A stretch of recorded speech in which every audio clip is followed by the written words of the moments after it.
नमस्कार. NCISMच्या रोगनिदानच्या paper 1च्या syllabus कॉपीनुसार दोषगती व रोगमार्ग यावर MCQ, SAQ व LAQ असे तिन्ही प्रकारचे प्रश्न येऊ शकतात.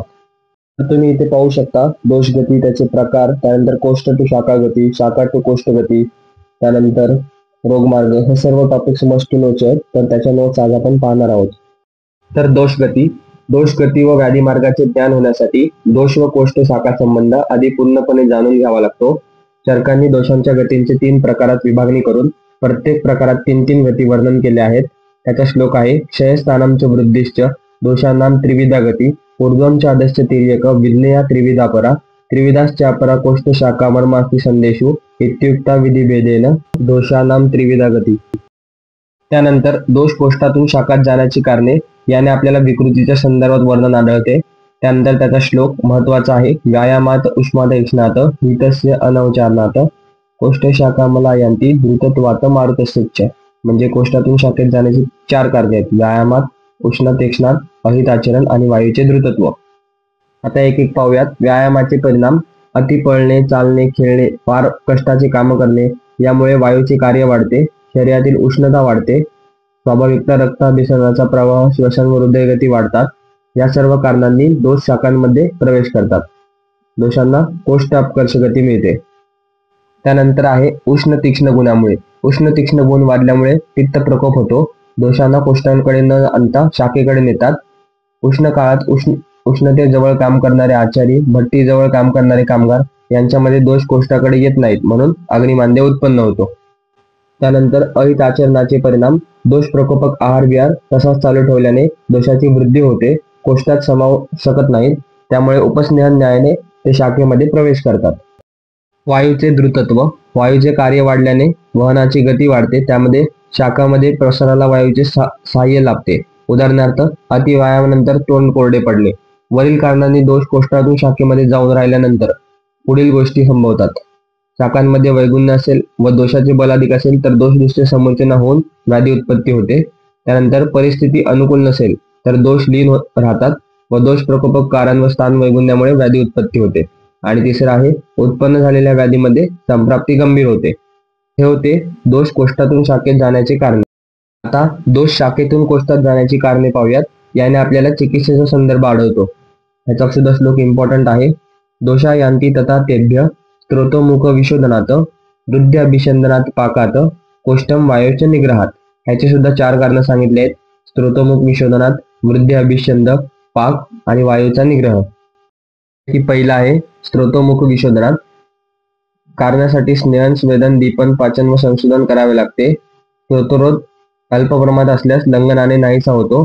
उष्णवीर्यात्मक, तीक्ष्ण, सूक्ष्म, व्यावायी, विकासी गुणांनी व स्ववीर्याने प्रभावाने शोधन द्रव्य, त्यामुळे धमनी मार्गाने हृदयात जाऊन सर्व शरीरात सूक्ष्म स्थूल मृतात जाऊन तेथील दोषांना आपल्या उष्णतेने पातळ करतात व स्त्राव उत्पन्न करतात. स्नेहन स्वेदनाच्या पूर्वकर्मामुळे सूक्ष्म व अनुप्रवन होऊन कोष्ठात येतात. उदान व व्यान वायूच्या प्रेरणेने वामक द्रव्यांना दोष मुखवाटे बाहेर काढून टाकले जातात. विरेचन द्रव्याने गुद मार्गावाटे दोष बाहेर टाकले जातात. नेक्स्ट आहे वृद्धी अभिसंधी. सामान्यतः वृद्धिकर व अभिसंधीकर आहाराने दोष पाजरून स्त्रोतसात अधिक वाढून व्याधी वाढेल असे वाटते, परंतु या अवस्था अत्यंत थोडा काळ टिकतात व शाखेतून दोष अधिक प्रमाणात पाजरून मोकळे होऊन कोष्ठात येतात. या उपक्रमापूर्वी स्नेहन व शोधन पूर्वकर्म केले जाते. स्नेहनाने दोष शिथिल होतात व शोधनाने दोष द्रवीभूत होतात. स्नेह पदार्थही पुष्कळ प्रमाणात दिले जातात, म्हणून कोष्ठाकडे येणारे दोष स्नेहनाबरोबर आत जातात. थर्ड कारण आहे वायूचा निग्रह. विश्रांती घेणे हे वायूचे निग्रहाचे मुख्य तत्व आहे. व्यायाम न करणे, दिवास्वाप न करणे, स्निग्ध आहार, वेग निग्रह हे पथ्य पाळावी. वायूला प्रकोपित होण्यास संधी नसल्याने शाखेतून दोष कोष्ठात येतात. प्राणायामाला कोष्ठ व्यायाम म्हटले आहे. तर हे होते दोष शाखेतून कोष्ठात जाण्याची कारणे. या टॉपिकचा लास्ट पॉइंट म्हणजे रोगमार्ग. त्रयो रोगमार्ग इति शाखा मर्मास्थ संदेह कोष्ठस्य. चरकांचा श्लोक आहे: रोगमार्ग म्हणजे मार्गच आहे जे दोषाची रोगग्रस्त अवस्था दर्शवते. रोग प्लस मार्ग म्हणजे रोगमार्ग. रोग म्हणजे शक्ती कमी होणे, धातू साम्य बिघडणे, व मार्ग म्हणजे मार्ग किंवा पोकळी.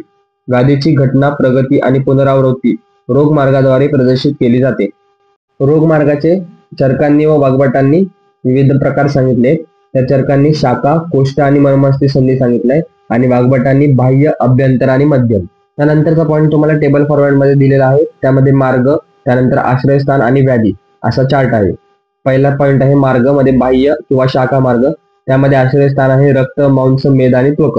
त्यामध्ये व्याधी उत्पन्न होतात गंड, पीडका, अलजी, विसर्प, अर्श, गुल्म, क्षवतू, विद्रदी, अपची, कुष्ठ, अधिमांस. त्यानंतर आहे मध्यम किंवा मर्म अस्थि संधी. त्यामध्ये आश्रयस्थान आहे मर्म, अस्थि, संधी, स्नायू, कंडरा, मज्जा आणि शुक्र. व्याधी आहेत पक्षवद, पक्षग्रह, शोष, अर्धित आणि राज्यक्ष्मा. त्यानंतर आहे अभ्यंतर किंवा कोष्ठमार्ग. त्यामध्ये आश्रयस्थान आहे सर्व कोष्ठांग व व्याधी आहेत ज्वर, मूर्छा, अल्सर, कास, हिक्का, गुल्म, विसूचिका, प्लीहा, विसर्प, विद्रदी आणि अतिसार. त्यानंतर शेवटचा पॉइंट आहे रोगमार्ग ज्ञानाचे महत्व म्हणजे इम्पॉर्टन्स. रोगमार्गाचे ज्ञान दोषगती समजण्यासाठी उपयुक्त आहे व व्याधीचे निदान व संप्राप्ती समजण्यासाठी. नेक्स्ट, रोगमार्गामुळे खालील गोष्टींचे ज्ञान होते. एक दोषद सुखसाध्य व्याधी, मर्मास्थि संधी याप्य व्याधी आणि सर्व मार्गाचा व्याधी असेल तर तो असाध्य असतो. वात प्रकोप जर आमाशयगत असेल तर स्वेदन द्यावे वृक्षद्रव्याने.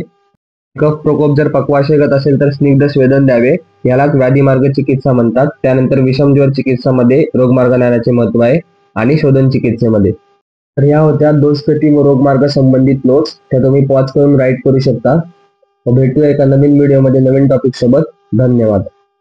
So guys, subscribe Ayurveda Essence for more such videos. You will get all handwritten notes here.